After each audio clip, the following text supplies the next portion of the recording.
नमस्कार, मी पायल राजपाल, director robotics India आणि तुम्ही जे आज इथे बघतायत IISSMSमध्ये ही रोबोटिक्स नॅशनलची 2023ची स्पर्धा आता इथे चालू आहे।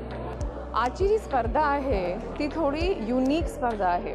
रोबोटिक्स कोडिंगचे खूप स्पर्धा होतात आपल्या देशात, तर हे जसं मी म्हटलं हे भारतात पहिल्यांदा झालं आहे की आपली जिल्हा परिषद कॉर्पोरेशनची मुलं जे आहेत ते स्पर्धेमध्ये भाग घेत आहेत आणि प्रायव्हेट सेक्टर बरोबर भाग घेऊन हे 7 कॅटेगरीजची जी आमची स्पर्धा आहे। आता जी तुम्ही बघताय पाठीमागे एक लाईन फॉलोवर चालू आहे। सो लाईन फॉलोवर म्हणजे आपला रोबोट फास्टेस्ट स्पीडमध्ये ट्रॅकवर जो कंप्लीट करेल ते लाईन फॉलोवर आहे। हे सॉल्वर आहे 3 kilo Sumo, 5 kilo Sumo, entrepreneurship challenge, girls fire fighting, हे स्पर्धांची नावं आहेत। आम्ही 5 सिटीजमध्ये ही स्पर्धा केली होती आणि जे 5 सिटीज म्हणजे ते रिजनल होते, ते रिजनलचे विनर्स आपले नॅशनल स्पर्धामध्ये आज आले आहेत आणि 500 मुलं होते रिजनल चॅम्पियनशिप्समध्ये। चेन्नई, दिल्ली, इंदौर, पुणे हे आम्ही रिजनल चॅम्पियनशिप्स केले आणि त्यांचे जे टॉप 10 टीम्स होते ते इथे आले आहेत। आता ह्या सगळ्या शहरांमधले जे विनर्स आहेत ते पण विनर्स कॉम्बिनेशनमध्ये, जसं आपण मी सांगितलं की आपले म्युन्सिपल कॉर्पोरेशनची मुलं आहेत। दिल्लीहून जी मुलं आज आली आहेत पुण्यात, त्यांना तिकीट भेटले नव्हते इथे येण्यासाठी, पुणे येण्यासाठी, तर ती मुलं 1800 किलोमीटर दिल्लीहून बसमध्ये ह्या स्पर्धेमध्ये भाग घेण्यासाठी आली आहेत। त्यांचे स्पॉन्सर जे आहे ZS इंडिया, त्यांच्या सपोर्टने आम्ही रोबोटिक्स लॅब हे दिल्लीच्या जे कॉर्पोरेशन शाळा आहेत तिथे इस्टॅब्लिश केले। चेन्नईहून जी मुलं आली आहेत ते ट्रेनमध्ये आले, ते मुलं त्यांच्या टीचर आणि पालकांबरोबर, त्यांना सपोर्ट केले आहे BNY मेलन आणि आपले पुण्यातले जे आहे जी मुलं आहेत त्यांना सपोर्ट केला आहे BMC सॉफ्टवेअर, त्यांचा खूप मोठा सपोर्ट आहे आमच्याबरोबर। आपण खूप लॅब्स सेटअप केले आहेत, रोबोटिक्स स्टेम लॅब आपण म्हणतो ते सेटअप करून आज आम्ही जर काउंट बघितलं तर 1.5 million children since 2018 have been educated by Robotics India on the skills of robotics, coding, IoT, AI। तर फलटणमधून मुलं आली आहेत। फलटण स्पॉन्सर जे आहे ते ग्लोबंट इंडिया म्हणून एक कंपनी आहे, त्यांनी स्पॉन्सर केलं आहे या मुलांना। तर ही बॅक स्टोरी आहे आपल्या गव्हर्मेंट स्कूल मुलांची। प्रायव्हेट सेक्टरचे मुलं जे क्वालिफाय झालेत रिजनलला ते आता नॅशनलला आले। अजून एक स्टोरी जी आहे ते मी आज तुम्हाला सांगते की ही जी मुलं आहेत ही खूपच गरीब बॅकग्राऊंडमधून येतात, जे आपले ZPची मुलं आहे, कॉर्पोरेशनची मुलं आहेत आणि त्यांना आम्ही फक्त आमचं जे गोल आहे किंवा विजन मिशन स्टेटमेंट आहे ती ही आहे की वर्ल्ड इकॉनॉमिक फोरम म्हणते to be employable in 2035, 80% of the jobs will be technology jobs. Then how will we ever fill the education to employment gap? How will we ever fill the digital divide that prevails?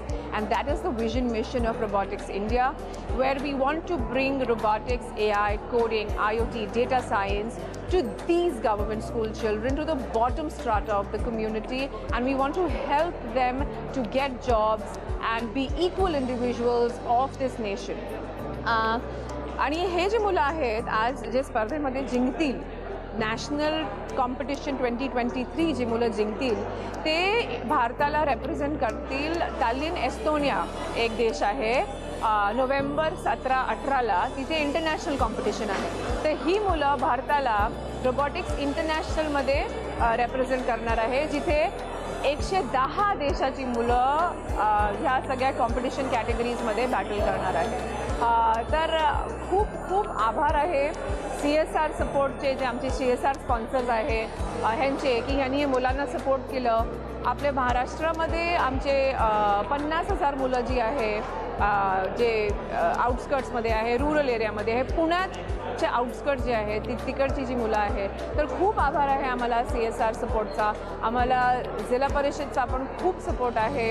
Ramesh चव्हाणजी आमचे regional चॅम्पियनशिपच्या इनॉग्रेशनसाठी आलेले, विक्रम कुमारजी जे आहे त्यांचा आम्हाला खूप support आहे for doing this activity in municipal corporation schools.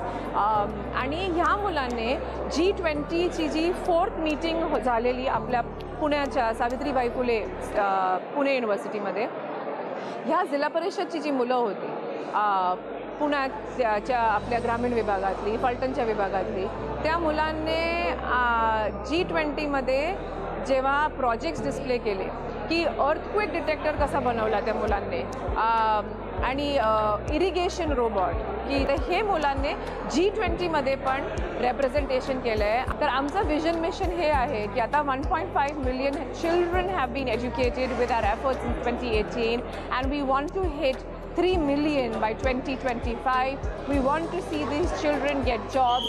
आमची activity NEP 2020 मध्ये अलाइन आहे. तर 5वी कक्षापासून हे मुलांचे कोडिंग रोबोटिक्स सुरू होतात. असं त्यांना ऑपॉर्च्युनिटी मिळाली आहे की पहिल्यांदा त्या मुलांनी लॅपटॉप बघितले, पहिल्यांदा कम्प्युटर ऑपरेट केला आहे. तर तुम्ही या व्हिडिओमध्ये अजून पुढे बघाल की त्या मुलांनी किती चांगलं काम केलं आहे. आपण चंद्रायनवर लँड झालो, तो मार्स रोवर जो आहे तो पण एक रोबोट होता. So that's why I say sky is the limit to what we want to do. And हे आमचा 5 इयरचा प्लॅन आहे. आम्ही रिस्किलिंग आणि स्किलिंग करतो कॉलेज मुलांसाठी. So that completes the entire education to employment cycle.